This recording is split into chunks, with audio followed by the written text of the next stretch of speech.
Okay. Does everybody see the screen the way they should? Yes, that looks correct. And we're recording too. Okay, I saw that. Okay, thanks. Okay, hi everybody. In some ways, this is going home because I was a member of CAS in Denver when I was teaching at Metro with John Kent, and was on the board for a year, I think, before moving down here to take the job at the Museum of Indian Arts and Culture. And I know Jack Warner from even farther back. Jack and I worked together when I first moved to Colorado, and I hate to think how many years ago that was. So as Craig said, this is a talk about the project of doing the rephotography of matching the Lindberg photographs of the Southwest and rephotography of those same shots by Adriel Heisey. So let me go ahead and get started. So rephotography is a technique of taking images from exactly the same perspective, sometime different in time. And these can be, whoops, sorry about that. These can tell us something about how things have changed over time. Hold on just a second. Okay, sorry, for some reason I'm getting a, damn it. Okay. I remember when I lived in Colorado, John Fielder did a rephotography project of photographs that had been taken by William Henry Jackson. And some of you may have seen that when it came out. It was the first time I saw a rephotography project. What makes this one especially cool is that, of course, aerial photography is very useful for archaeologists. If you fly directly over a site and you look down, you can get a plan view of the site, which is very helpful in mapping. But even more important and interesting, particularly at the beginning of the day or end of the day when the light is really long, an oblique view, so a view from the side, will give you a lot more information than you can necessarily see on the ground. So you get things like crop marks, you get shadows that lengthen really small differences in elevation. And all of these that you're going to be seeing are oblique views. So we're going to start with Charles Lindberg you all know Charles Lindberg in 1927. He flew a plane, the Spirit of St. Louis, across the Atlantic, landing in Paris to a huge adulating crowd. And he became the man of the moment. He was a celebrity. He embarked on a goodwill tour that was requested by the US government. And among the places he went were down to Mexico. While he was flying in Mexico, two really important things happened from our perspective, at least. The first is that he met Morrow Lindberg, who was the daughter of the US ambassador to Mexico. And the second is that as he flew over Mexico, looking down, he saw sites, archaeological sites, and these aroused his interest. When he got back to the United States, he went to the Carnegie Institution to find out something about the sites that he had seen. And when he was there, of course, they were really thrilled to talk to him. They put him in touch with the director, Dr. Miriam, who put him in further touch with A.V. Kidder, who at that point was with the Carnegie Institution and was working at Pecos, Pueblo. A.V. Kidder in turn got in touch with a lot of other people. And we'll get to that in a little bit. But so here's Lindberg. What is he going to do with himself now? He's a great celebrity. Well, one of the things that he does is he gets involved in setting up the first passenger service coast to coast, the Transcontinental Air Transport, TAT. And this later evolved into TWA Airlines. So it did have longevity. They were using Lindberg as a technical consultant. He was also one of the instigators for the creation of this airline. And one of the things that he did was scouted through location, flying locations.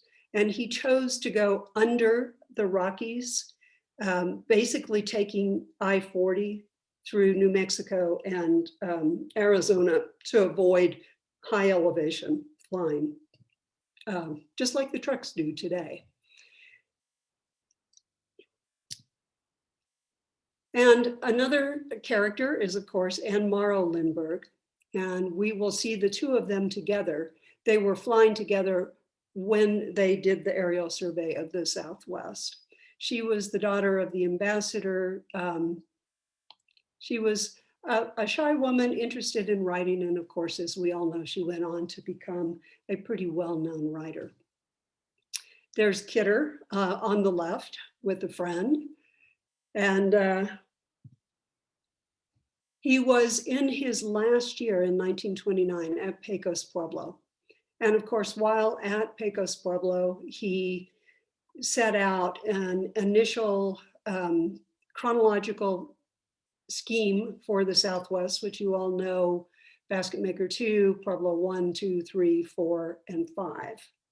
He also did a lot of other work. He was following on his work at Pecos with his work. He initially had done work in the northeast of Arizona at cave sites with Samuel Guernsey. And so he had experience in multiple places in the northern part of the Southwest. He didn't really have a lot of experience in the southern part of the Southwest. And he was in touch with his colleague, Earl Morris, who you all know, I know. Earl, of course, was at CU for a long time at the museum there. And in 1929, Morris was working in Canyon de Chelly.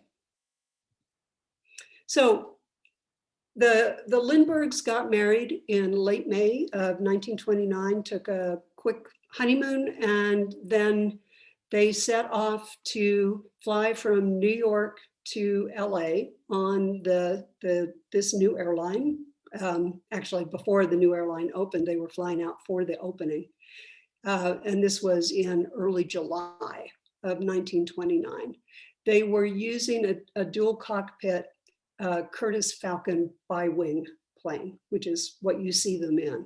And while they were flying, Lindberg was teaching Morrow Lindberg how to fly. And by the end of that year, she had her pilot's license and actually also had a glider license. She became the first woman in the United States to have an official flying license. And I should probably look at my notes here.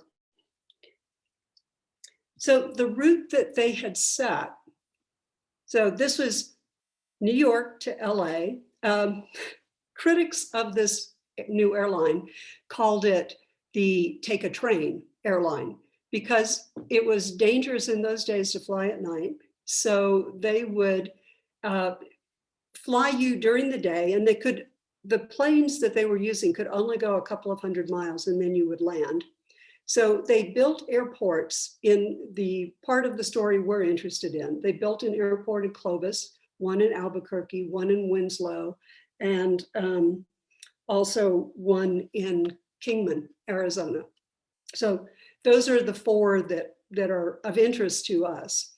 And there were no airports there, so TAT actually created their own. And you can see from Albuquerque to Flagstaff, this part of their trip, which is the part that's really going to interest us here. You can see Canyon de Chelly up here, Hopi Mesas, Chaco Canyon, and then the Rio Grande and the pueblos along the Rio Grande and the Rio Chama, including Taos, which is going to be up over here. Now, in early July, when they were flying out to LA for the opening, they did take advantage of the fact that they were close to some of these sites to do an initial flyover of Chaco Canyon and Canyon de Chelly, taking photographs of them. When they got to LA, they had that film developed. They could see what they had. They were in touch with Kidder and Dr. Marion about what they had done. And what they had planned to do is on the way back to spend more time looking at these areas that Kidder and his colleagues had put together. So this was a weird mix of looking at archaeological sites, looking at geological features like Meteor Crater, like the Grand Canyon, and then also looking at erosion in the area. So for example, I will show you a photo of some Hopi fields. They were looking at erosion and whether the fields were helping erosion or hurting erosion, a problem, of course, that still exists with us today.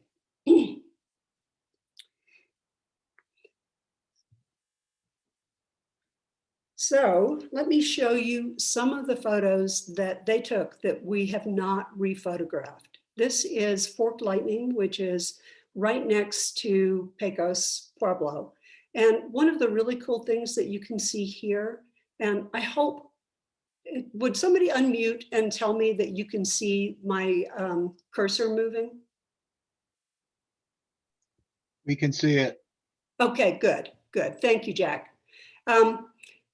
Now I've got to find it. Okay, here we go. So you see these white little things here? Those are actually Kidder's tents. That's where his camp was. And on the way back, Kidder invited the Lindbergs to come and stay, which was really attractive because there was no press out in the outback around Pecos Pueblo. And so they came, they met with Kidder, they stayed there several days. And then from there, they flew to various sites. So in one day, they went out along the Rio Grande and took photographs of a number of the pueblos along the Rio Grande on up to Taos and along the Chama, and took pictures of archaeological sites along there. This is Taos Pueblo.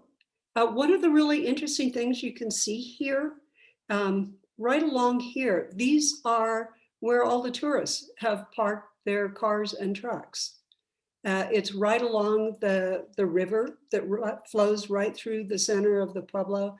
And those of you who have been at the Pueblo, that the iconic part of it is over here, but you can cross the bridges and there's more Pueblo over here.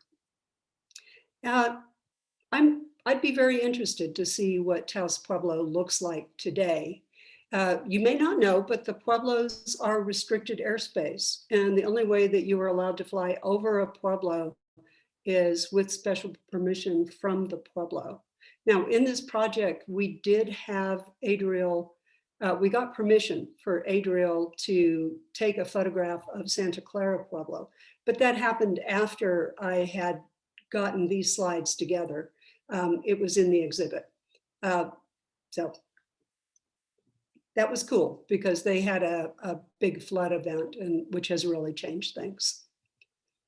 For those of you who have been to Bandelier, this is Sonkowe from above. You don't get to see Sonkowe Pueblo when you are on the tour.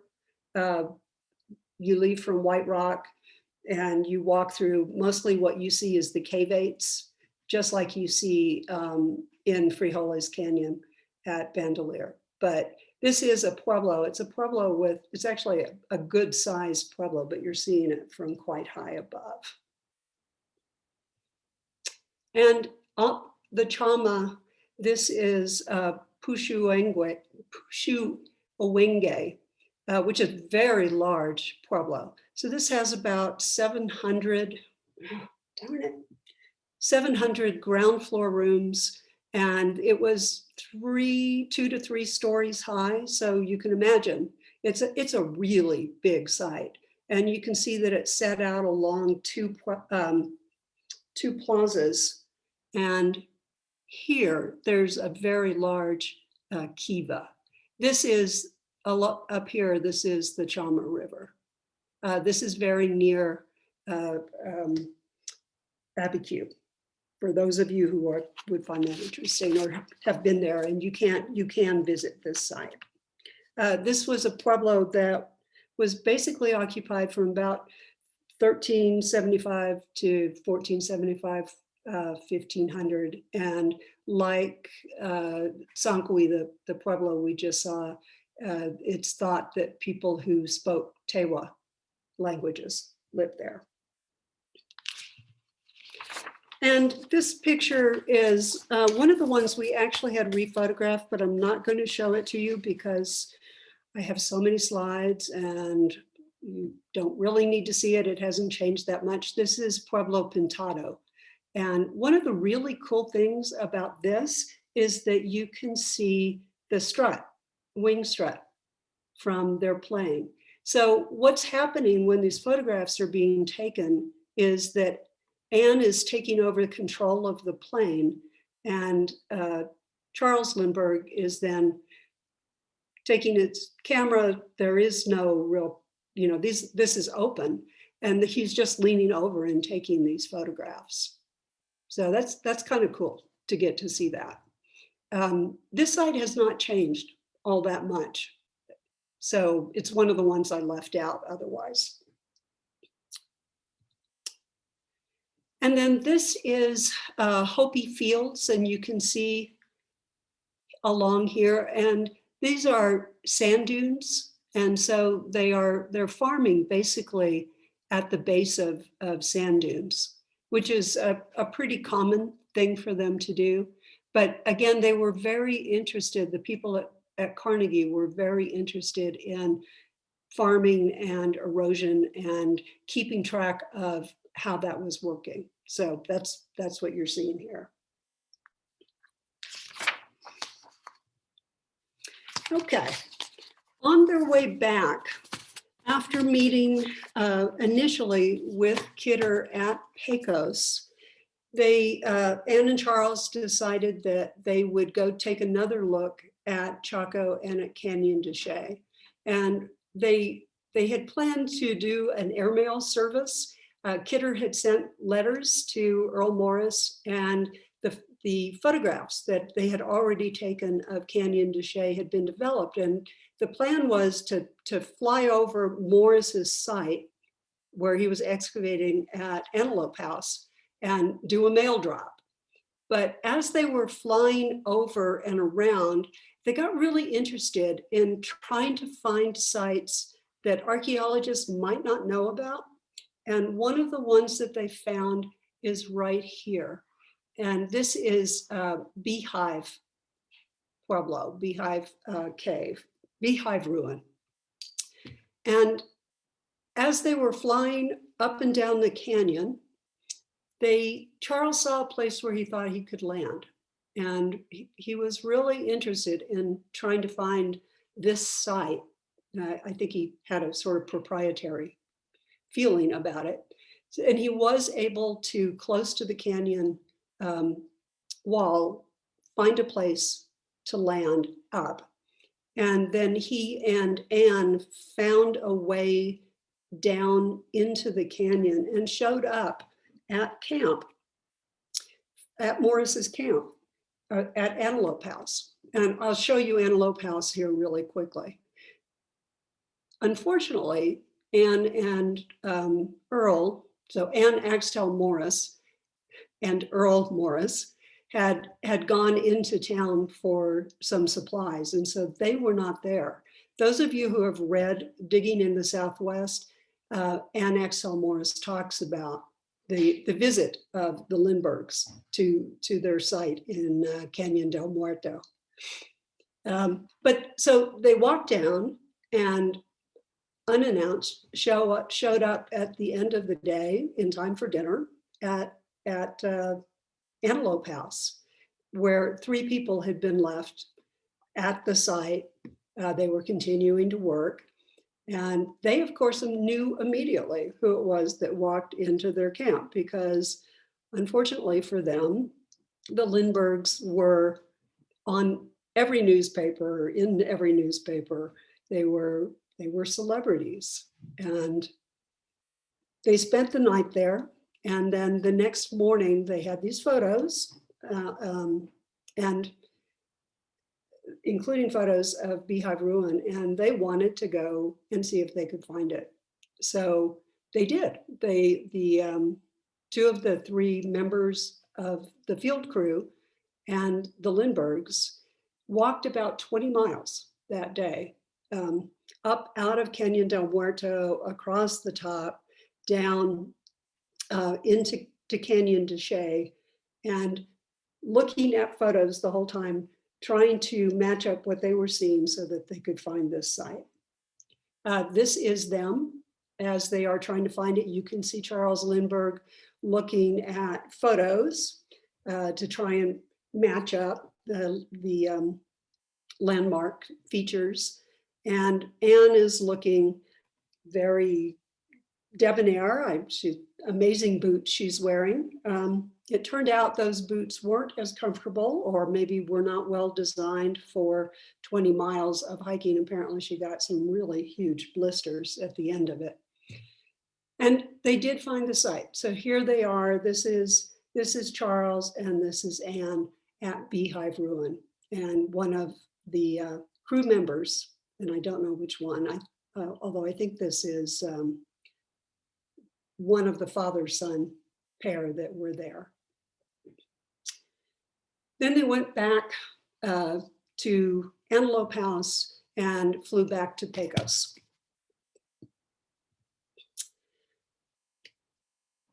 So I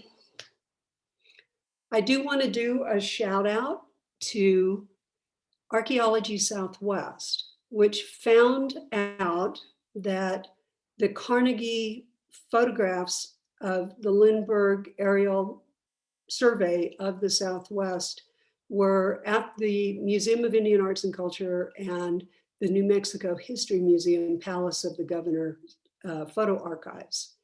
The photographs were at the Laboratory of Anthropology, then Museum of Indian Arts and Culture.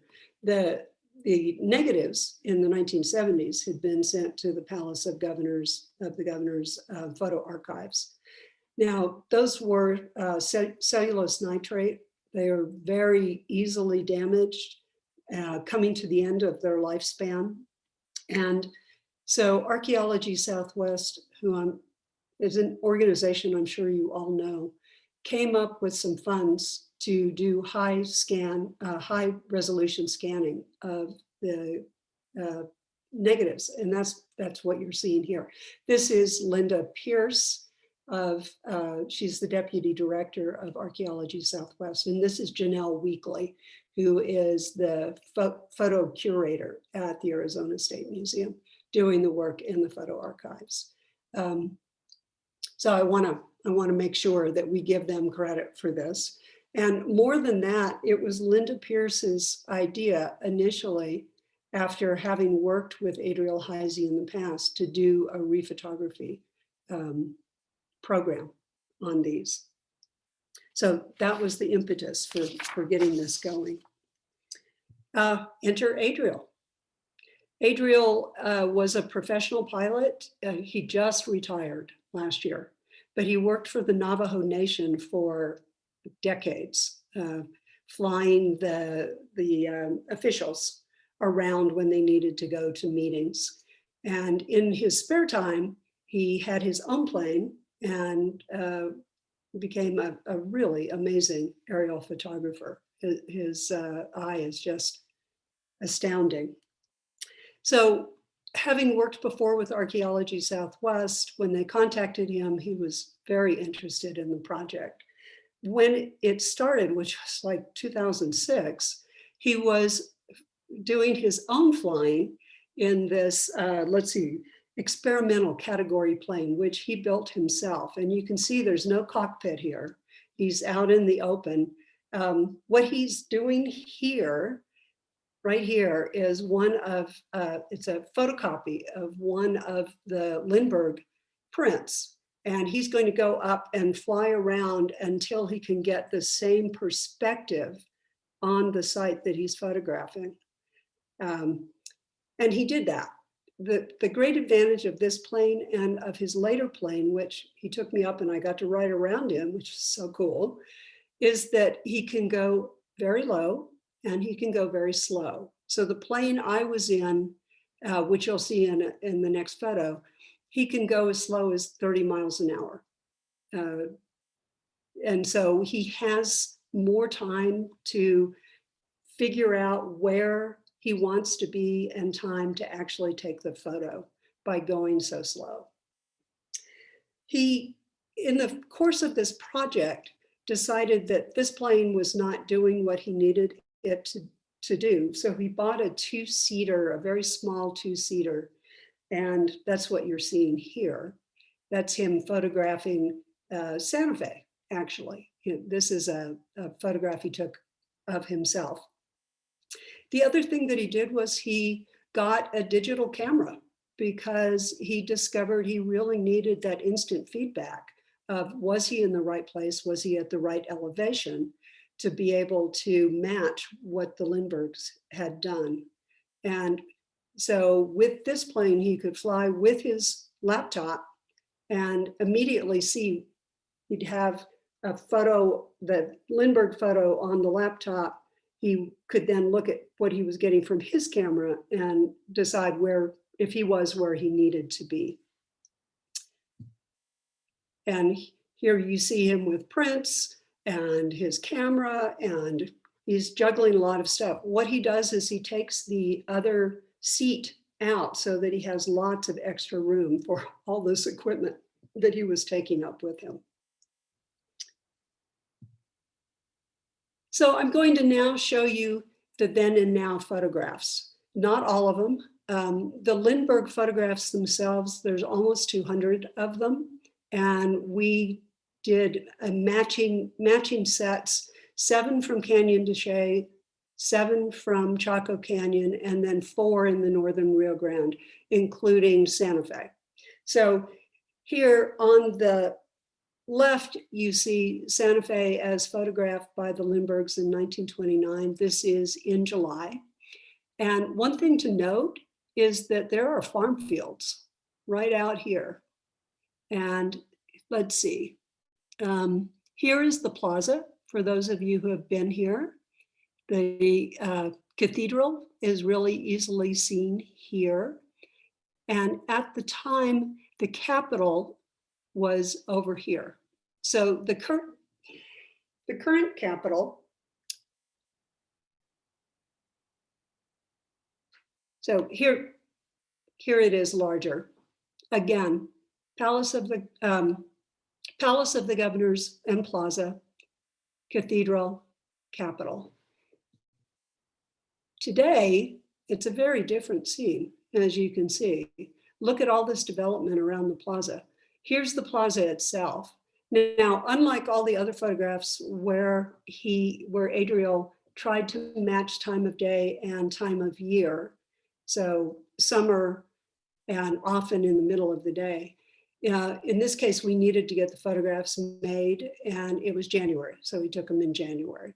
That's why it's not that the plaza doesn't have trees anymore, it's just the trees don't have leaves. So here's the plaza, here's the cathedral, and here's what was the Capitol. It's now an administrative building, and a new Capitol was built, which is nicknamed the Roundhouse for obvious reasons here. But look at where those fields were.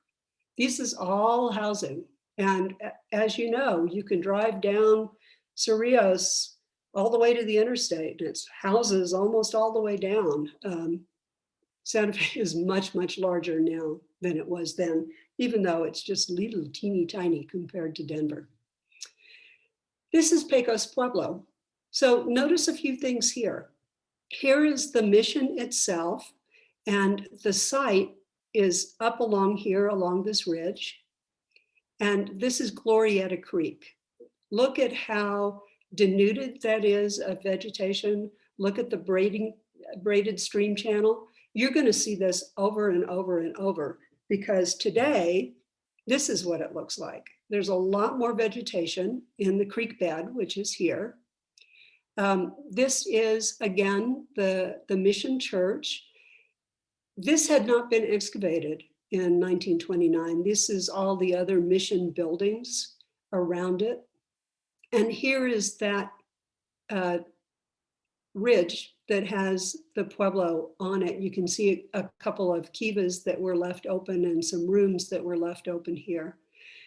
This whole area here is where, for trading, Apaches and others were coming in from the plains and then trading bison hides and bison meat, dried bison meat, for maize from the people who lived here at Pecos Pueblo.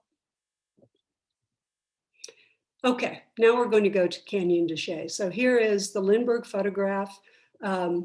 This is Canyon de Chelly and Canyon del Muerto coming off to the left here. It's not a great photo. It's kind of dark, and that's because those negatives had gotten really dark. But what to notice here, this is where Chin Lee is today, a little farther out. And then notice how wide the water is there and how little vegetation is in that canyon. Here's what it looks like today. Sorry, this is ultra sensitive, and sometimes when I touch my mouse to show you things, it goes forward. But you can see how much more vegetation there is, that the stream channel, actually the Rio de Chelly, is much more contained than it used to be. And you can see that it's more developed down here. This is where, as you enter Canyon de Chelly, you could either take the road up this way or the road this way, or enter the canyon itself through its mouth here. Back here, we can see in this image are the Chusca Mountains, and that's the source of the river there. Here's Canyon de Chelly just above the mouth of Monument Canyon, black and white, so obviously this is the Lindbergs. Again, take a look at how much vegetation, take a look at how wide the stream bed is, and then compare that with this image from 2008 that was taken by Adriel. One of the reasons there's so much more vegetation here is because in 1929, there was still a lot of open stock grazing going on here. And that is, there's very little stock that is allowed to graze in the canyon today. The other thing that happened is that the Park Service, predecessor to the Park Service, in the 1930s planted tamarisk and some Russian olive in the bottom of the canyon to help stabilize it. Would not do that today. Turned out maybe to not be the best choice, but that's part of the green that you're seeing, is all that tamarisk. Okay, now this is Antelope House as seen by the Lindbergs, and it's really hard to see the site itself. It's here in the shadows, but one of the things that I love is to see archaeological activity here, and it's probably hard to see, but there's a couple of dark dots right there. Those are the vehicles that the Morris crew was using. And in fact, their camp was right there. They were staying under that overhang. Again, notice how wide the river running through this. Now this, of course, is in Canyon del Muerto, but how wide that is. and compare it with today. So today you see vegetation. Those trees were not there in the Lindberg photograph. You can see right here, this is a tour truck. So the Navajo Nation has people who offer tours, and this is one of those tours that's being offered. And you can see the Pueblo a little bit better, the archaeological site back here. But also notice that there's a farm here. So now that the stream is not washing all over the place, there's more places for people to farm in the canyons today. Here's White House from a distance. So White House is, of course, the most famous site there. It's the one that you can walk to. And if you've been there, I'm sure you've seen White House. Oh, where's my, okay, here we go. Here's White House here and here. So it's a two-part site with a 4-story Pueblo down on ground level. And from the roof of that, you could access the alcove and the buildings that are in the alcove. But look at how close the river is coming to the lower part of White House. And notice how wide that river is. And let's compare that with what Adriel saw. And you can see the river is extraordinarily channelized and has been moved away from the site itself, which is right here. And you can also see farm fields here. So again, a lot more of the bottom of the canyon is usable to the people who live there and farm there. Here's a closer view of White House, and you can see just how close the river is coming to the bottom part of that site. And in fact, Morris was very concerned about it and did some work trying to divert the river away from that bottom part of the site. From here, well, let's see, from Adriel's view, you can see several things. First, those of you who did walk down, you can see the hiking trail, which comes right along here, crosses the river at this little bridge. And look at all this. These are all tour trucks that are parked, taking people to get closer to the site. When I was preparing for this, I spent some time looking at images of Canyon de Chelly because I was looking for a better picture of Beehive Ruin that maybe I could show you. And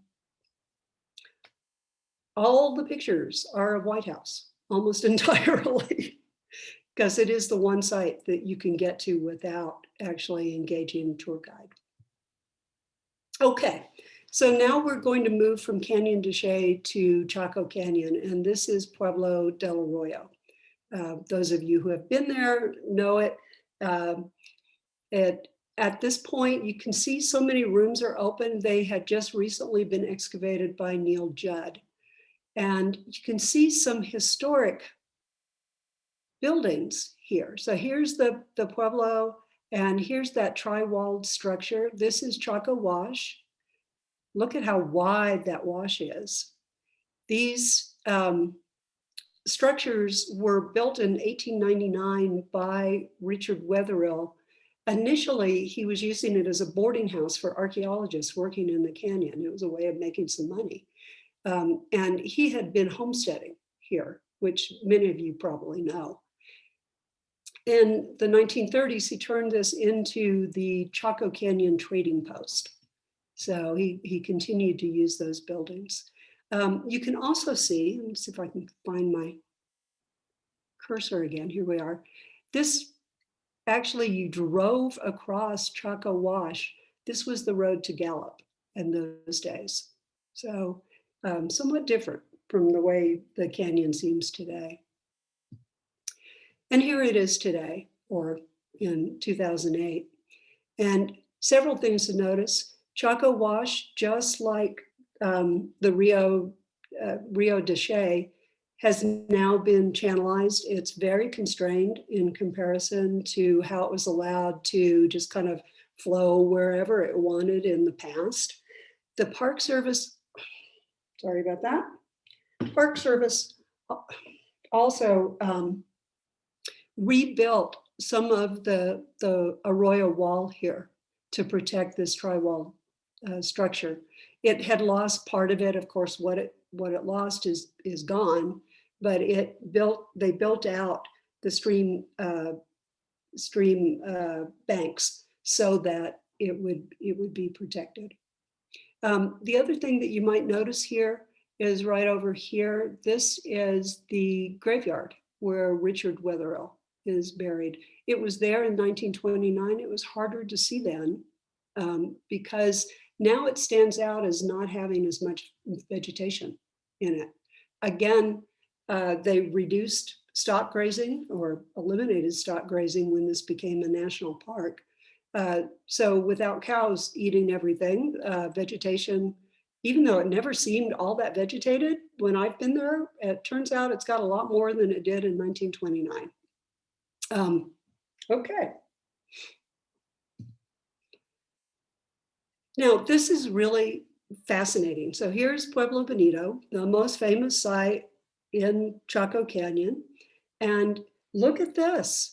This is Pueblo Bonito before Threatening Rock fell. So this all fell in 1941. Now, the ancient Pueblo people knew that this was a danger, and they had stabilized that rock, which is completely separate from the back wall, by building some terraces, and they had pine pole props. And that worked for 1,000 years. The Park Service knew that this was a problem. They were watching it get farther and farther away from the wall. And they had a very wet winter, and the summer before, they had gone in and cleaned out debris between Threatening Rock and the wall of the canyon, which may have helped destabilize, we don't know. But I'm going to go forward and back again. Here's what it looks like now. So that Threatening Rock fell, it destroyed 65 rooms out of Pueblo Bonito and destroyed a large part of that back wall. Here you can also see in the front, there are two middens. So trash piles that are actually a formal feature of Pueblo Bonito, and you would have walked between them as you entered the Pueblo. So they were part of the architecture of making this a grand place. And it's really cool, you can see them here. You can also see another little building down here at the bottom. One of the many historic buildings. You'll see in just a little bit more of Wetherill's buildings just on the side of Pueblo Bonito. Now, the Lindbergs never managed to take a photo of all of Pueblo Bonito. This is the best that they took.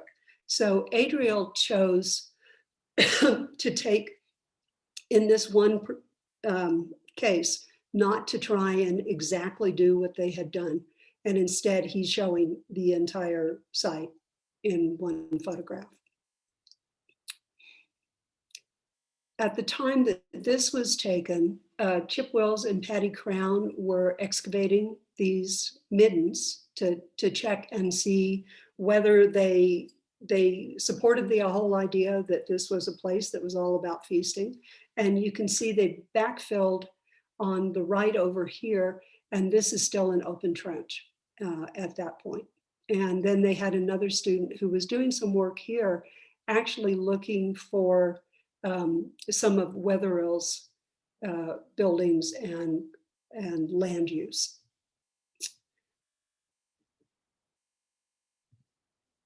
Okay, here's Chetro Kettle. At the time that the Lindbergs flew over, this was actually under excavation by Edgar Lee Hewitt and his field team. This was a field school, actually, and you can see a truck right here. And in the larger version of this picture, you can actually see people as well.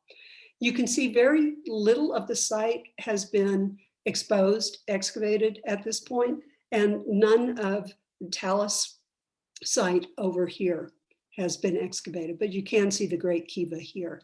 He had done a couple of years of work in the early 20s, and then he had field schools there from 1929 to 1934. So they're just getting started on the site.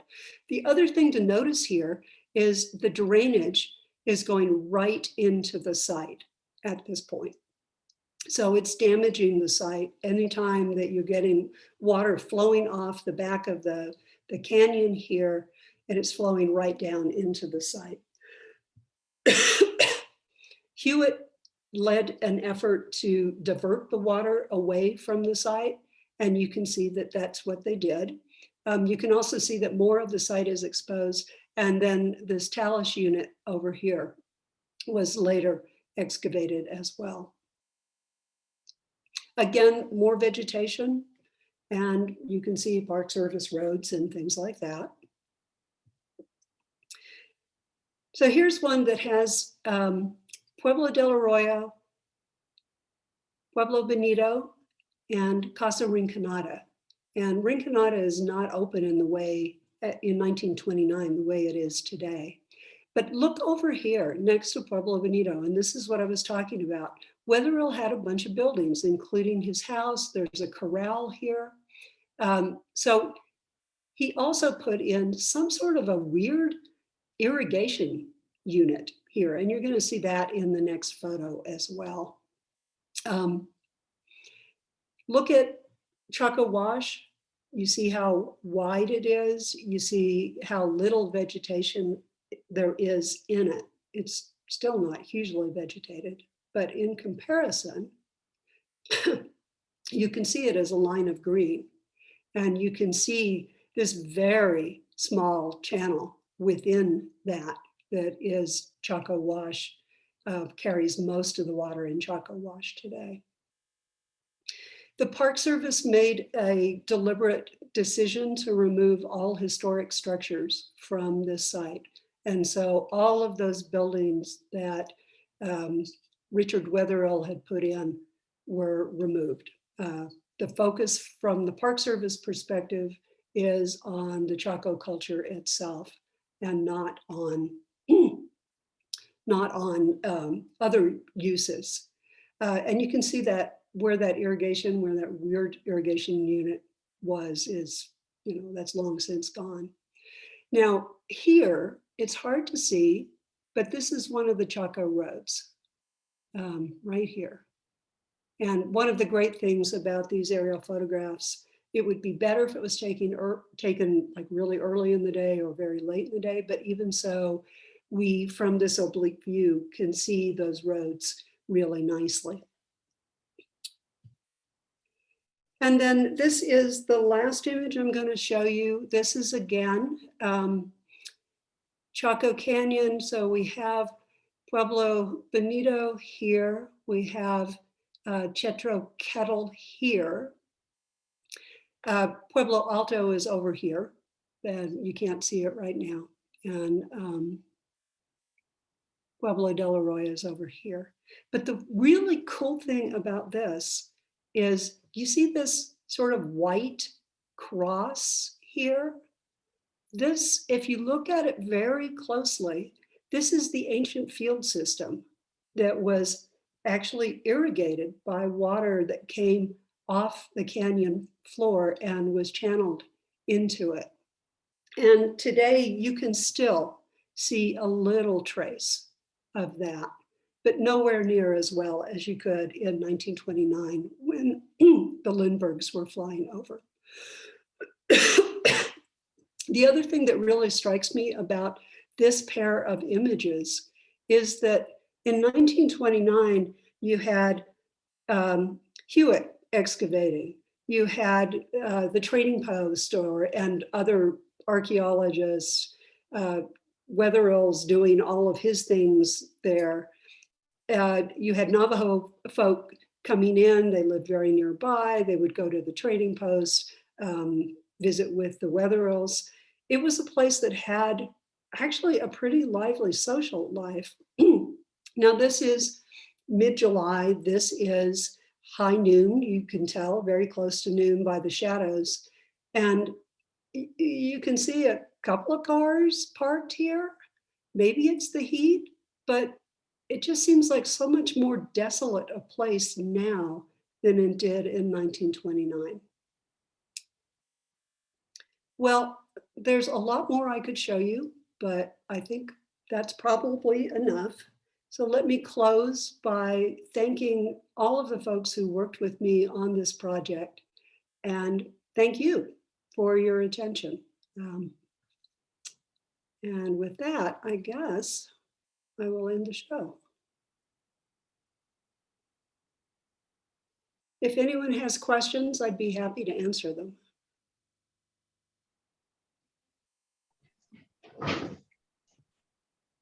Great, Maxine. Thanks so much. That was excellent. It's amazing to see the oblique view of that they take from the aerial photography. Just has so much of a different perspective than if you were to zoom in on Google Earth, right? I think that's absolutely. Yeah, I think that's really impressive. That what was the fellow's name? Ariel. Adriel. That was able to go back out there and take those photographs again of the same areas with that oblique view. It's impressive, and the time of day is such an important factor too, of where you take it and how the shadows look and things like that. So Adriel has done a huge amount of work in Chaco Canyon. He has worked with many archaeologists, and he has some amazing images of like Pueblo Alto at sunrise, when you can see all of the roads coming into it. yeah, just amazing photos. I do need to plug here that there is there is a catalog which has these pairs of images and a much larger format for anybody who's really interested, including a great essay by Eric Berg, who is a aviation historian and was one of the people who brought these photographs to everyone's attention.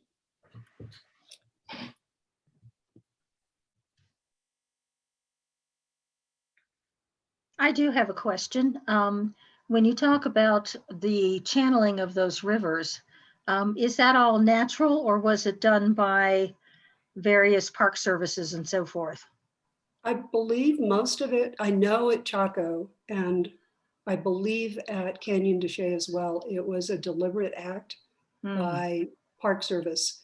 Glorieta Creek at Pecos also seems to be much more constrained, and I don't know if that's because there's less water going through there, or if it's because it also has had Park Service help in becoming more channelized. Thank you. Lynn? Yes. Actually, probably Maxine, if you could hold that book up again. One of our viewers was asking a question about the book. Do you have the title for that? It's called Oblique Views, Aerial Photography and Southwest Archaeology. Okay. And whereabouts is that available? You can buy it on Amazon. You can buy it. It's distributed through the University of New Mexico Press. Okay. All right. Thank you. I hope you got that, Noel. If not, I will make note of it in my write-up. Could I ask something too? Well, about the road system that you talked about. Sure. I know there's been a lot of LiDAR work with the road system lately. Is there any possibility that Lindberg captured road segments that are no longer showing up on the LiDAR? Is there any value, or would there be any value to somebody really going back for those photographs and comparing them to the to the most modern thoughts on where the roads are? Would that be of value to anybody, do you think?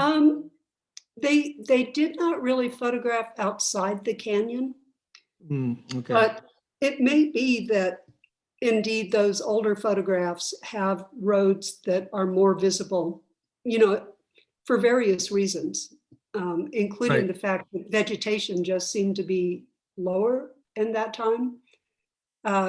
So yeah, it would be interesting to have somebody take a look at them from that perspective. I just wonder if The- anybody has done that. Yeah. The Chaco Canyon photographs, Lindberg photographs, are on the Chaco Center site. So they are available for researchers to be able to access them. Okay. But I don't know that anyone's done that, John. Okay, thanks.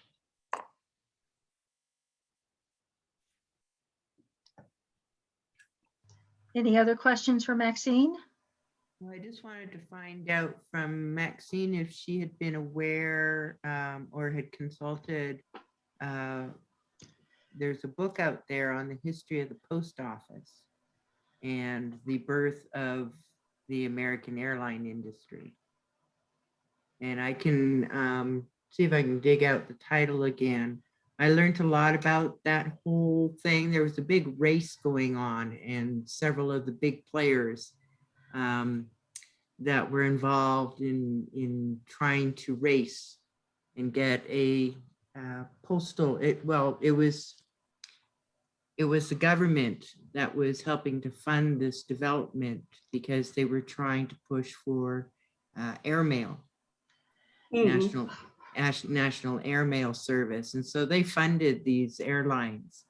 And I was actually doing research on another airline that ended up being Pan Am.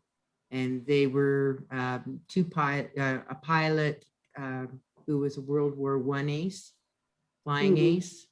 And he and a Canadian navigator actually managed to find the first route over the Arctic to Europe.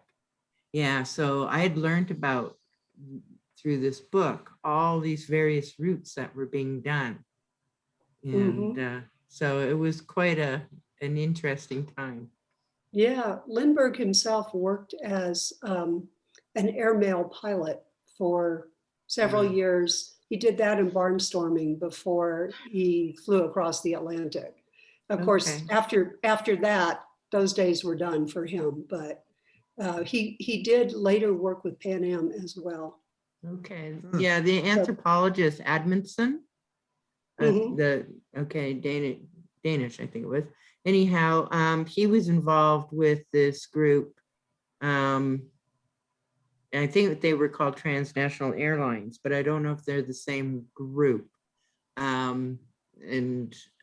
Anyhow, he was involved because of his Arctic experience and helped plan the routes and the caches. Mhm. Fuel caches. Fuel caches Yeah. and food caches through the Arctic area. So Boy, it was, it would have taken a lot of bravery to yes. to do some of these flights. Yeah, I agree. So it was an interesting time. Yeah, Maxine, speaking of the bravery to do the flights, what navigational techniques were they using to be able to figure out exactly where they were to, kind of, Good question. yeah, right? Almost Craig, dead I reckoning. think they were just looking. Yeah. I'm sure they had a compass, but that's why they weren't flying at night. So Okay. if you took this TAT airline, you flew during the day, multiple hops, and then you got on a train and took the train at night. And then you woke up the next morning and got on planes and did multiple hops. Oh, okay. Hence the TAT take a train airline. Yeah, well, a lot of the early routes actually followed rail lines. Yeah. And also too, I remember reading an article, I can't remember, it may have been Camera Obscura, They had a question regarding early navigation across the United States. And apparently they had these big concrete arrows painted yellow. Mhm. And that's what the pilots Go used. that way. Yeah, basically. Yeah. Yeah. You know, I think because of the difficulty in places like the Great Plains, you really need to be able to follow something that tells you, and even today, I'm one of those people who likes to sit in the window seat and look down at everything. And it surprises me how often we follow interstates, Mhm. north, south, or east, west. Yeah. You know, that's just makes life easy for everybody, I think. But Craig, it's a good question. And I'm sure they had other techniques as well, but Okay, thanks for your comment, Teresa. Any other questions or comments? I have one more. I'm sorry. Oh, okay. Of Um, course. Might as well. Did they get west of the Rio Grande near Taos by any chance? Intent? well, they did the Taos Pueblo. You saw that. Yeah, but did they get did they get Cerro de la Hoya or anything like that? They did not, as Oh, far too as I bad. know, that was not on anyone's list. Oh, darn. They were Okay. very good at, so they Yeah. did things like San Ildefonso Pueblo has that great big, they call it Black Mesa right behind it. And it's Right. one of the Pueblo revolt refuge sites. Hmm. And there actually has been some excavation, well, not excavation, that's been the point.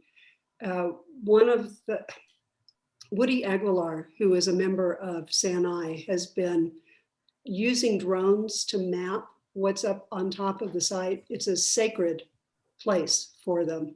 But the Lindberghs photographed that because that was on the list that Morris and Kidder and others put together. But they didn't really photograph much beyond what was on the list. Yeah. Okay. Just wondered. Wouldn't that Too have bad. been cool? Yes. Just a thought. Yes, an excellent thought. But I've seen all 192 of them and no. Nope. Not that. Oh, well. Well, if there's no further questions, Maxine, thank you for a very enlightening presentation. Yeah. If You're welcome. we appreciate your being with us. And with that, I think we will end our meeting tonight unless somebody has any further announcements or requests. If not, we are adjourned. Thank you all so much Thanks, for attending. Maxine. Thank you, Thank you. Maxine. See ya. Have a safe trip. Thanks. Talk to you soon. Craig, I am still host. Do you want me to end meeting for all? He's gone. I'm Probably. ending meeting for all.